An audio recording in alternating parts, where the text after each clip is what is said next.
Ahead of Tuesday's next big primaries, did Donald Trump just get a big and unexpected boost from the unlikeliest of sources? Hi, everyone, and welcome. I'm Neil Cavuto, and no less than The Economist. The Economist just ranking a Donald Trump presidency as one of the top threats to the world.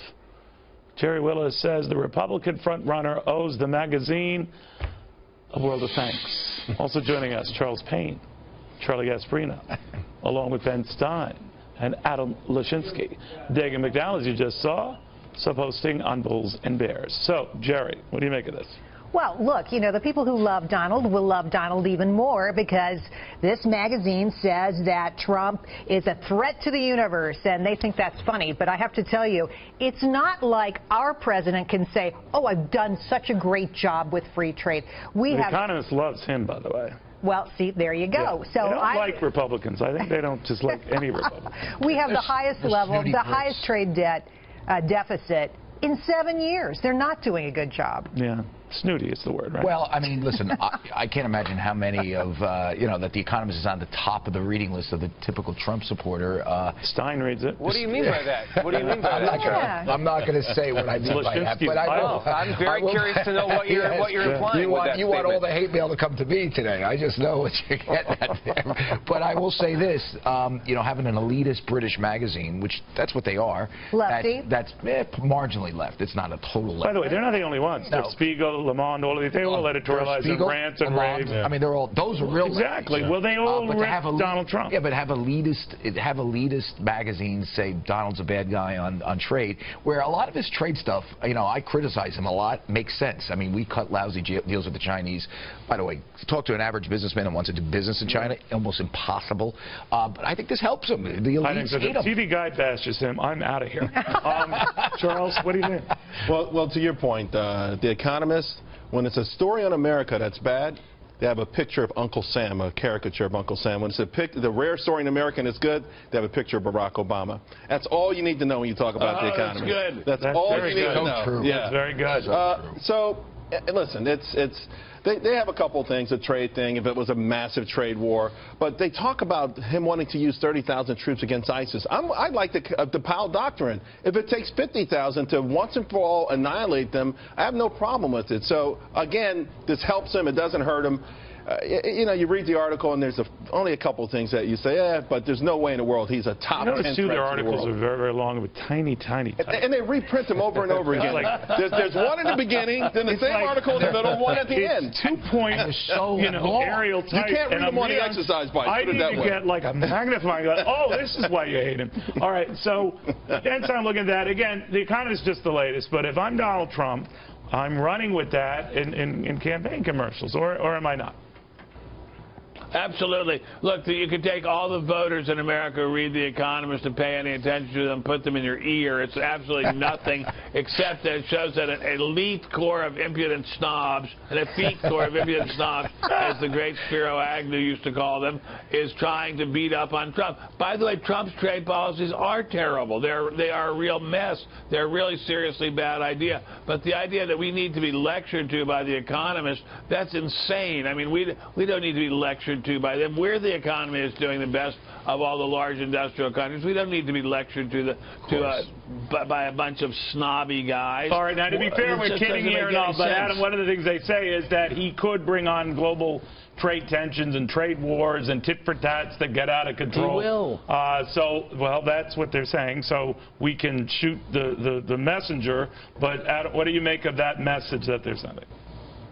Well, I believe that, and I was just thinking while Ben was talking, I don't know, I rather enjoy being lectured to by The Economist, but I guess that says something about me. Well, it sure does, pal, it sure does. I can embrace that, Neil. Look, welcoming and provoking trade wars is, great fun for people to talk about, let's go screw those, the Chinese and the Europeans, blah, blah, blah, but it is a real concern. It is not the way prudent Adam, this is the same magazine that extolled the European Union going after Microsoft, going after Google, going after Apple because they had the nerve to have products that Europeans liked, so they wanted to protect European industries. So this magazine that you hail and you say it's doing something that you appreciate, it's screwing you.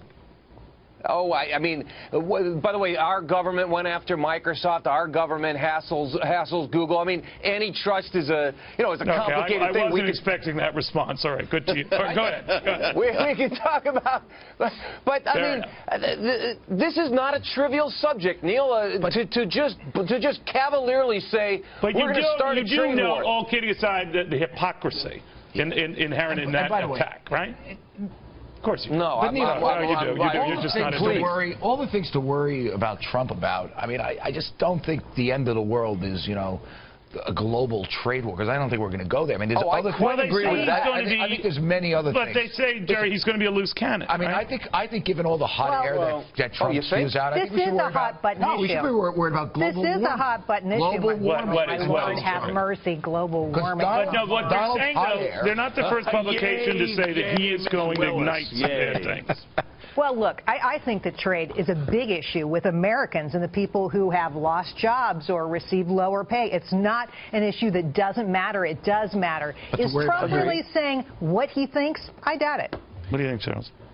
Listen, they went after him on trade, ISIS, and also how he treats the Middle East, or his rhetoric toward those. Again, of all those things, the only thing I'm concerned about is a full-blown trade war, because I do know Americans, to Jerry's point, care about it. I don't think they understand the implications of a full-blown war and what it takes to win that war. We could win it. We could win it Trump's way, the way he's talking about, but it would be extraordinarily painful for a long time. I tell you, I'm worried about global warming because he blows so much hot air on so many. But then, Stein, if you think about something that's interesting here, Donald Trump has taken on the Pope, and in the better for it, he has taken on, or soon others in the established media have been the better for it. So it seems like events like these, criticisms like these, he does okay. But do any of the points that any of them make come back to bite him? The Economists are a bunch of left-wing punks operating out of some left-wing punk office building. It's absolutely, you were talking to the Economist, then. I mean, the trade war. The Economist is not taken seriously by real economists. The Economist is taken seriously by punks in punk office buildings at universities. This isn't about the Economist. Nothing to do with what's real. A trade war is a real problem, but we don't need to be told it by the Economist. Thank you, Economist. Now go home and. All right, these punks tell us all about it. Yes, indeed. I don't know. It just doesn't fit. But I could see. Maybe I could see. He might be right. Best line ever. All right, Adam, what do you think of that? Because maybe this is one publication that says he's a danger. Others have said, hey, he doesn't have. There's no there, doesn't have a plan there. Doesn't seem to matter to a lot of his voters right now. He's the lead guy. In the Republican Party. He could be the guy. Does any of this eventually catch up with him in a fall campaign where he has to spell this out, regardless of who's the critic telling him to spell it out? Well, absolutely. You put your finger on it, Neil, a moment ago when you said, but isn't there a concern if he's a loose cannon? When we get to the general election, it absolutely is a concern. It will be a concern with the entire American electorate. This does not hurt him one bit with his core voters right now. Everybody's right about that. But do Americans care about having a loose cannon for president? They absolutely do. So how about a loose cannon that doesn't understand what he's doing? I mean, one of the problems with him during debates is that he doesn't unpack these issues very well. And I think, The Economist is full of it. They are punks. They're left-wing. They're not. Well, they're punks thing I have a tough time. But he'll make hay of this and win on this. But when Hillary Clinton or whoever the Democrats nominate, if she gets indicted, go up there, they'll know the issues better than him. Yeah, I will say Donald Trump will be a lot less of a loose cannon coming to general election. Yeah, he's going to pivot to a different point of view. He pivots every 20 minutes. That's why he changes his mind on every major idea he's ever had. Yeah, that's something. Which is not comforting. Everybody agrees a trade war is a bad idea. We just don't like being talked about and being talked about and talked down to by these punks. Yes. That's it. Bottom line. Yes.